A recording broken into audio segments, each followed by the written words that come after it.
All right, Dad. Annabelle and I are here to teach you more about fixing things in Photoshop.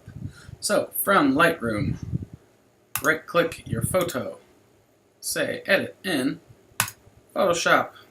Woo! And there we are. So, with this photo, I would like to add clouds because the clouds are lackluster.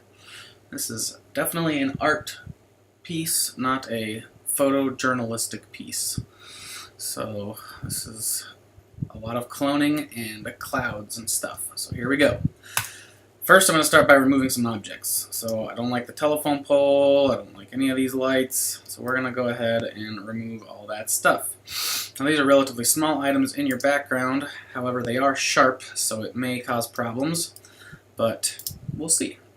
So first you want to go over here to your little Band-Aid tool, spot healing brush tool. So this is the easiest way to get rid of something if it works. So sometimes it does, sometimes it doesn't. I'm assuming it's going to work on this light pole pretty well.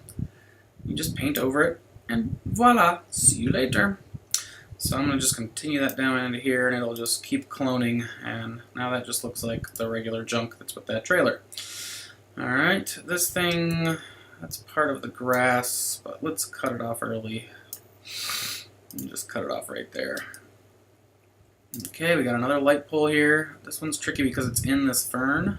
So maybe click inside the fern. Yep, that did it pretty well.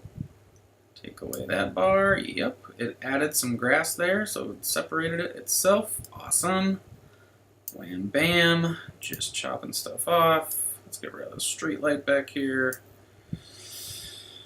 Nobody likes street lights in their photos, and if you're really paying attention to this photo and noticing this clone job, you have way too much time on your hands. So that should be good. Oh, Annabelle is crying. We may have to go take care of business real quick. Looks like there's something in the sky up here, maybe a bird or a plane. We just, oop, see you later. So that's using the spot healing brush tool with a 19 pixel, well, it doesn't matter what the pixels are, but at like 85 hardness and spacing 25%. I don't know why that always works for me, but it usually does a pretty good job. So I got rid of those light poles, that looks good. Here we can check the from beginning to end. So when you opened it, that's what it did look like. Well, bam, now those are all gone. Now let's try to remove this big guy. Alright, pausing for Annabelle. Alright, we're back. So, let's take out this light pole here. So, I'm just going to start with the bell and see if that gets rid of it pretty well. Bam, did a pretty good job there. Just kill that part. And then we'll just kill this part.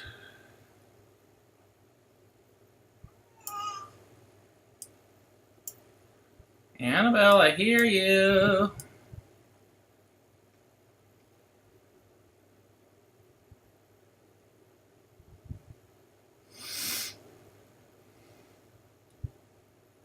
Let's see. Yikes. So, yeah, when something is sharp and in focus, which that doesn't look too bad from far away, but if you get up close, you can totally tell that this sucks.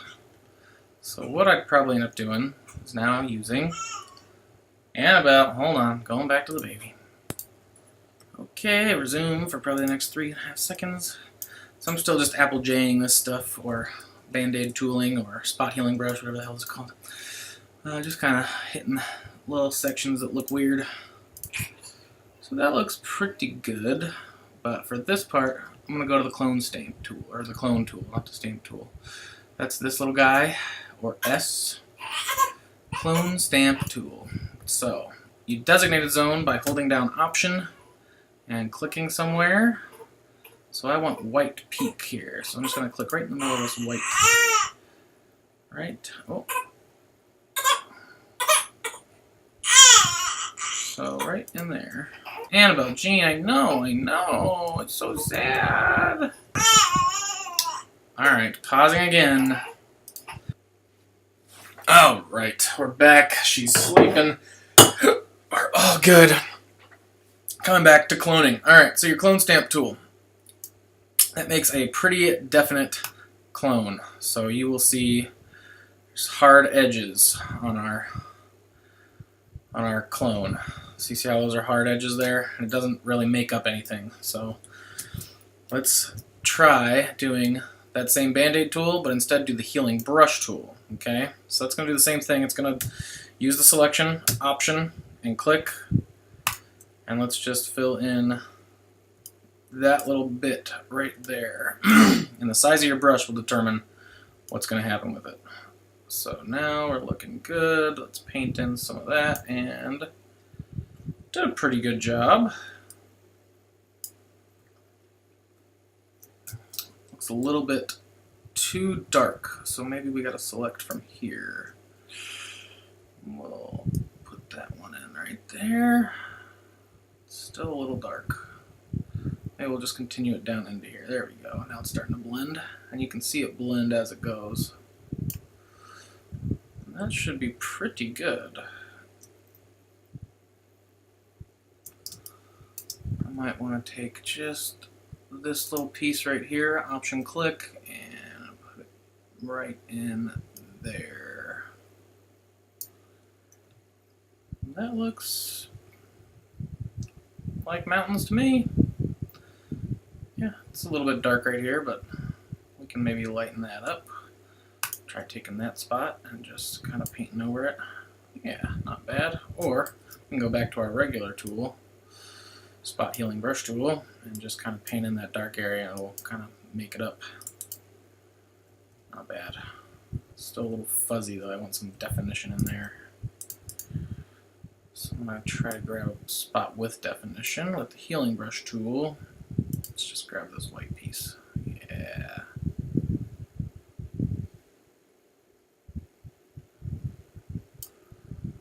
I don't know if that did the trick or not. Sometimes it's a little bit of trial and error as well, so.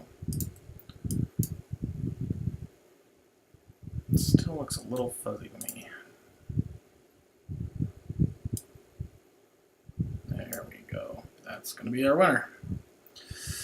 So, that's good. Now we just take that same tool without the healing brush tool, but the spot healing brush tool instead.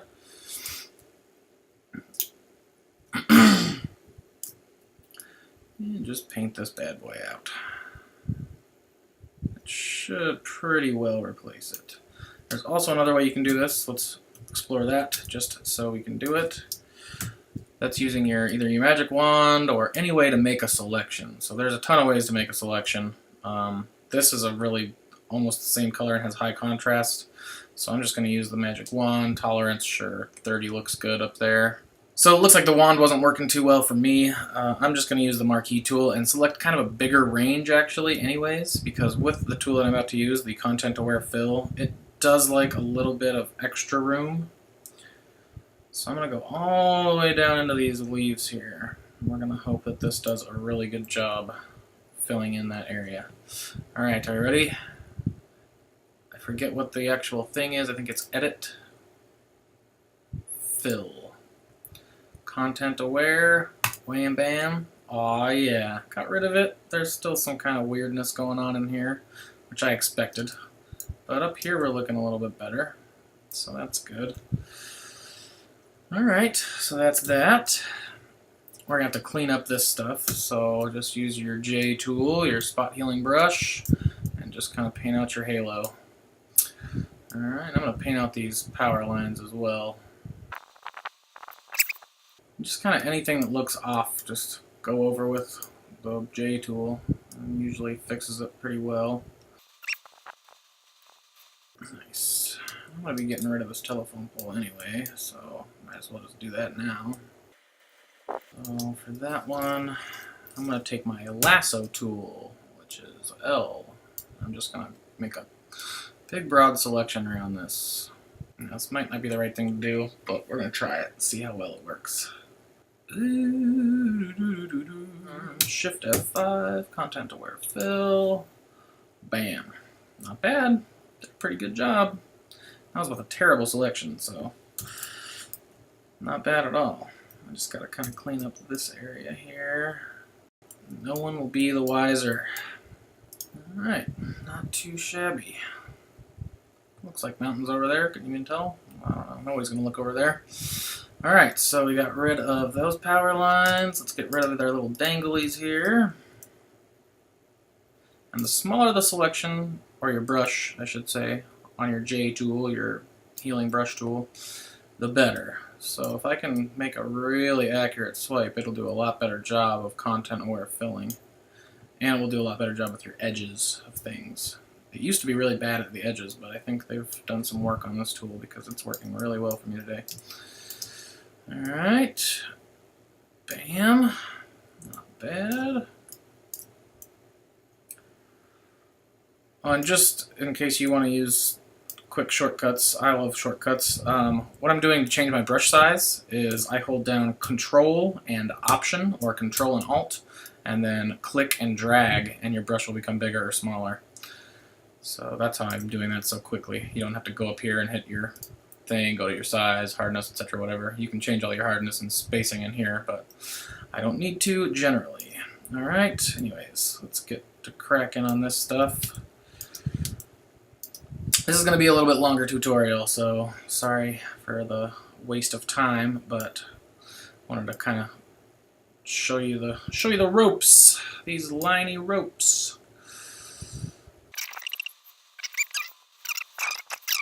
Not bad. I'm going to keep it. Since it's in a tree, it kind of just figures it out, and trees are kind of random patterns, so it works out a lot better than a lot of other things.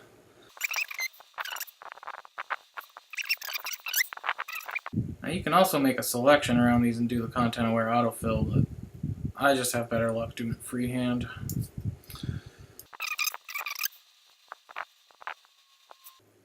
Okay, we got no power lines on that side. That stuff down there isn't going to bother me anymore. I'm going to leave it all alone. Alright, so now, going back over on this side, same process. Just getting rid of lines.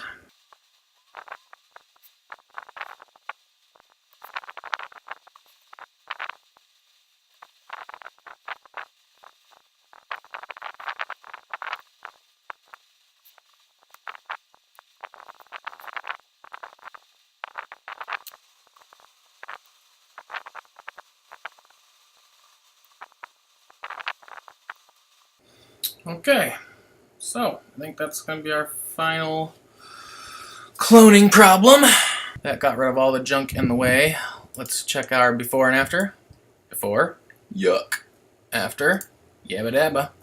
Alright, and next, let's throw some clouds in just for fun. So I'm going to go find another photo that looks good for clouds.